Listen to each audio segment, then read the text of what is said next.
Today, I'm going to show you exactly how to convert lead responses into actual business, not just small deals. I'm talking about landing major enterprise clients, and I'll prove it works by showing you how we use this exact framework to sign an $18 billion company as a prime vendor. But first, we need to talk about the biggest mistake recruiters make when they get a response to their outreach. So most recruiters are so excited to get any kind of reply that they immediately cave to whatever the prospect asks. They might say, send over the resume of this candidate. And the recruiter might be like, sure. Or they might be like, have the candidate go apply on our website. And the recruiter might say, yeah, you got it. I'll do that right away. Here's why that's killing your business. Every response, even ones that seem negative, give you critical intelligence about three things. One, the organization's structure. Number two, their understanding of the market. And number three, how far removed your contact is from real hiring pain. Before we dive into the 5 common responses you'll get and exactly how to handle each one, let me share something crucial about lead conversion that most recruiters never figure out. The best opportunities often look like rejections at first glance. Take that $18 billion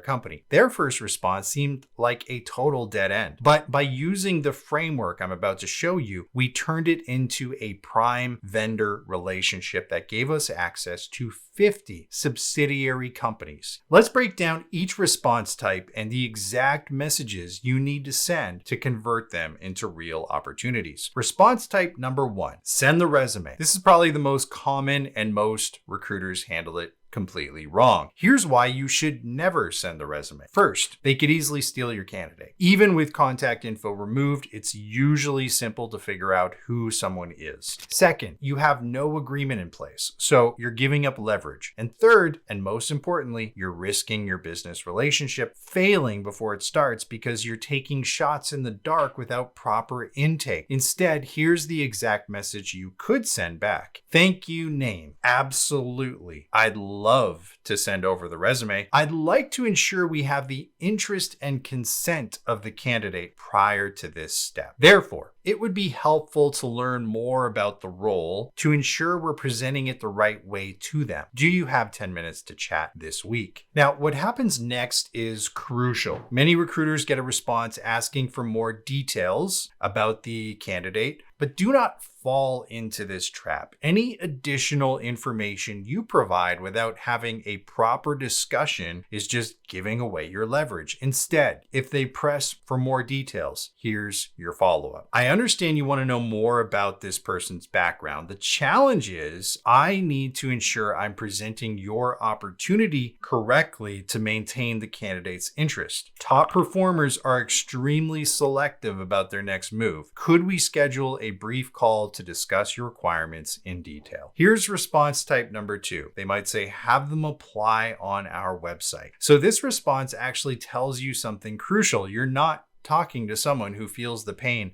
of unfilled roles bleeding revenue. But that doesn't mean it's a dead end. So here's your response. Thank you, name, for expressing interest in this candidate profile. As specialists in your niche, I can tell you that we rarely see candidates of this caliber actively applying. This is a highly sought after candidate exceeding performance targets whom we happen to have an established relationship with. Prior to formally referring them, I need to understand more about your team's employer value proposition to gain their buy-in and consent. Would you be open to a brief discussion? The reason this message works is that it does 3 critical things. Critical thing number 1 is it positions you as a market expert. Critical thing number 2 is it educates them about passive versus active talent. And number 3, it suggests they need to sell themselves to the candidate. This completely flips the typical power dynamic. Instead of you begging for their attention, they need to earn access to your talent. Response type number 3, we have internal recruiters. So this is actually a great response because it gives you the perfect opening to educate them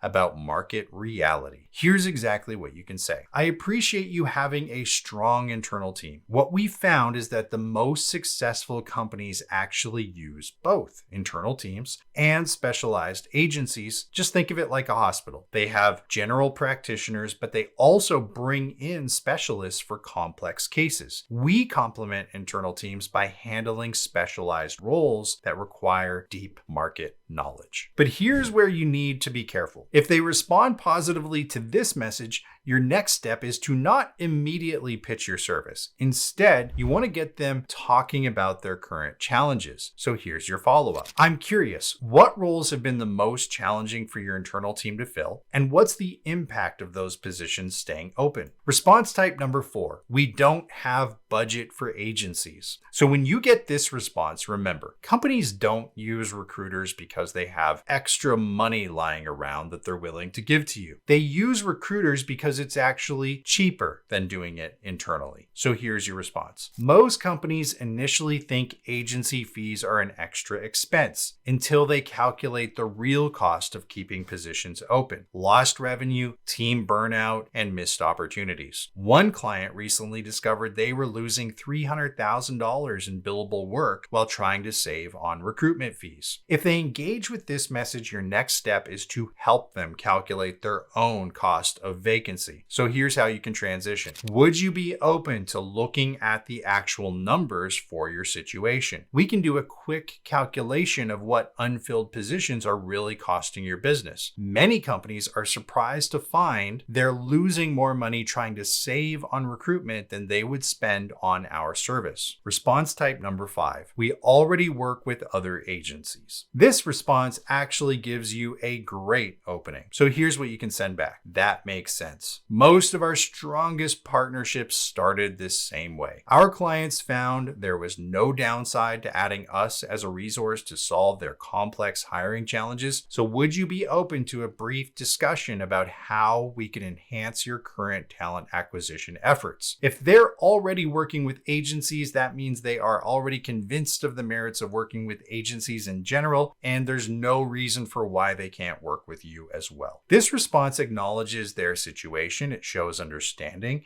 and it removes risk, and it opens the door to further conversation. Once you get into that meeting, everything changes. This is where you can really demonstrate your value and educate them about market reality. When you start that meeting, you immediately take control with this opener. We want to respect your time. We do have an underwriter or whatever the role is that you pitched who would likely be a great fit. They have experience from relevant company. But before we get into that, we need to understand whether your requisition is qualified to use our service. Would that be a fair place to start? Notice what we just did there. We're not begging for business. We're qualifying them. This immediately sets a different tone for the entire conversation. Once they agree to that starting point, you want to get them talking about their hiring challenges. This is where you invite them to share their pain. So you can say, tell me about what's been challenging with your current hiring. What roles have been the hardest to fill? Then you simply let them talk. The more they share about their struggles, the more they sell themselves on needing a solution. If they need prompting, you can ask more questions, such as, how long have these positions been open? What impact is that having on the business? What have you tried so far? Only after they've fully expressed their pain points do you move into qualification questions. First, has this requisition been approved for an outside vendor? Second, are other recruiters already working on it? And third, on a scale from 1 to 10, where would you rate the urgency of filling this role? So these questions do two critical things. They help you understand if this is a real opportunity, and they position you as a professional who needs to verify if investing resources makes sense. Now, if you've done this right, something fascinating happens. Most companies will reveal they're working with multiple agencies, paying high fees, and still can't fill their critical roles. So this is your opening to introduce a retained performance-based model. Here's exactly how you position it. What I'm hearing is that the contingency model seems like it's not working for you. You've essentially put up bounties that get paid out upon successful hire, but you could have 10 agencies assigned to your rec